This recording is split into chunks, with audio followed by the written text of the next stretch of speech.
Hello बच्चों, let's see the question. कह रहा है कि match the column one with the column to. देखिए बेटा, हमें क्या क्या पूछा गया है। कॉलम वन में नंबर ऑफ ऑर्बिटल्स पूछे गए, मैक्सिमम नंबर ऑफ इलेक्ट्रॉन पूछे गए एक सब सेल के अंदर, नंबर ऑफ सब सेल पूछे गए एनएच सेल के अंदर, नंबर ऑफ ऑर्बिटल पूछे गए सब सेल एक सेल के अंदर। तो हम कैसे कर रहे होंगे बेटा? देखिए, ये तो फॉर्मूला याद कर लो बेटा, या फिर हम क्या करेंगे, एग्जाम्पल लेके चलेंगे, उससे हम मैच करते जाएंगे ना। जैसे कह रहा है कि एनएच सेल है बेटा, हम कोई भी सेल मान लेते हैं, मैंने एन की वैल्यू मैंने 3 मान ली, तो उसके अंदर नंबर ऑफ ऑर्बिटल पूछ रहा है। तो हमें पता है बेटा, देखिए ऑर्बिटल्स कैसे पता किया जाते हैं। नंबर ऑफ ऑर्बिटल का मतलब क्या होगा बेटा, एन की वैल्यू 3 है ना।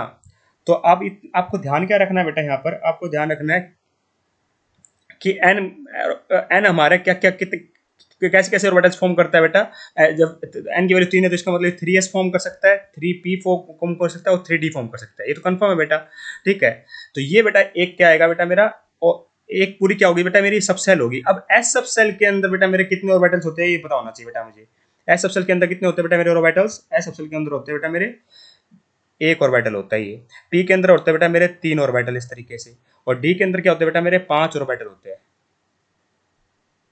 इस तरीके से। 5 ऑर्बिटल होते हैं, तो मतलब 1 3 और 5, तो आंसर कितना आ गया बेटा 9 आ गया। तो इसका मतलब पता है क्या हुआ, अगर एन की वैल्यू 3 है तो मेरे नंबर ऑफ ऑर्बिटल्स कितने हो जाएंगे, एन का स्क्वायर हो जाएंगे। आप किसी में लगा लीजिए, मान लीजिए मैंने एन की वैल्यू 2 रखी, ठीक है। एन की वैल्यू 2 रखो तो हमें पता है कि 2 क्या क्या परफॉर्म कर सकता है बेटा मेरा, 2 फॉर्म कर सकता है 2s और 2p ओनली, है ना।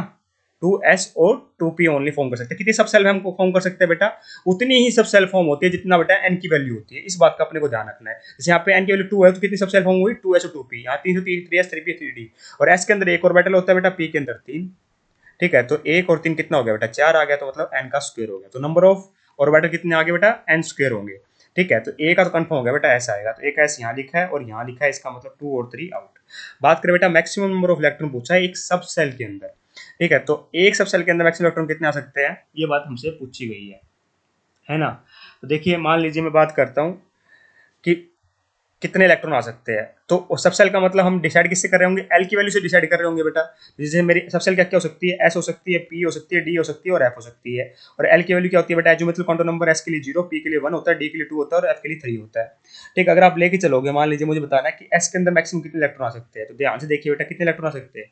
एक ऑर्बिटल होता है, 2 इलेक्ट्रॉन आ सकते हैं। पी के अंदर बेटा कितने ऑर्बिटल होते हैं, 3 होते हैं, तो मैक्सिमम कितने इलेक्ट्रॉन आ जाते हैं, 6 इलेक्ट्रॉन आ जाते हैं इस तरीके से, ठीक है। डी के अंदर इसी का बेटा 5 ऑर्बिटल होते हैं, तो कितने इलेक्ट्रॉन आ सकते हैं, मतलब मैक्सिमम 10 आ सकते हैं बेटा, है ना। इस तरीके से 10 होते हैं बेटा ना।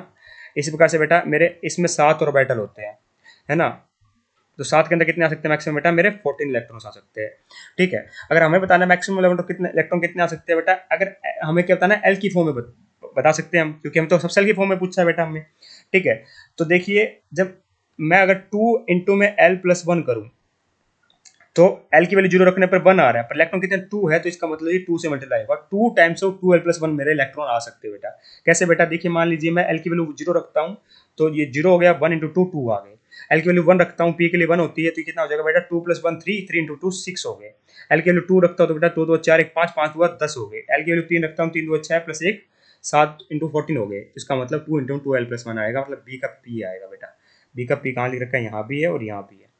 बात करते हैं थर्ड सी पार्ट की, नंबर ऑफ सब सेल पूछा है एनएच सेल में। तो मैंने अभी आपको बताया था कि जितने एन वैल्यू होते हैं उतनी सब सेल होगी। देखिए यहाँ पे 3 सब सेल बन रही है, 3s 3p 3d, ठीक है। 2 के लिए 2s 2p बन सकती है, आप किसी का ले लो। 1 के लिए केवल 1s पॉसिबल है, ठीक है। 4s के लिए 4s 4p 4d और 4f, इस तरीके से चलता है बेटा। तो इसका वैल्यू मतलब n ही होगा, ठीक है। तो सी का आ जाएगा बेटा मेरा q आ जाएगा, सी का q यहाँ पे r लिख दिया, इसका मतलब सी का q, ऑप्शन नंबर 4 हमारा करेक्ट होगा। नंबर ऑफ ऑर्बिटल पूछा बेटा एक सब सेल में, तो नंबर ऑफ ऑर्बिटल कैसे निकालेंगे बेटा, देखिए एस सब सेल में एक ऑर्बिटल है, पी में कितने बेटा 3 है, डी में कितने बेटा 5 है, एफ में कितने बेटा 7 है ना। इतने ऑर्बिटल है बेटा, तो कैसे निकालते हैं बेटा ऑर्बिटल्स, हम ऑर्बिटल निकालते हैं 2l+1 करके। कैसे, अगर एस की वैल्यू एल की वैल्यू 0 रखोगे बेटा तो 1 आ गया, देखिए एस के लिए 1 होता ही है। अगर एल की वैल्यू 1 रखोगे तो कितना आ गया, 3 आ गया। एल की वैल्यू 2 रखोगे तो बेटा कितना आ गया 5, एल की वैल्यू 3 रखोगे तो बेटा कितना आ गया मेरा 7, है ना।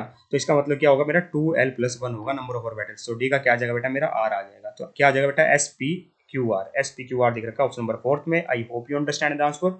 Thank you so much.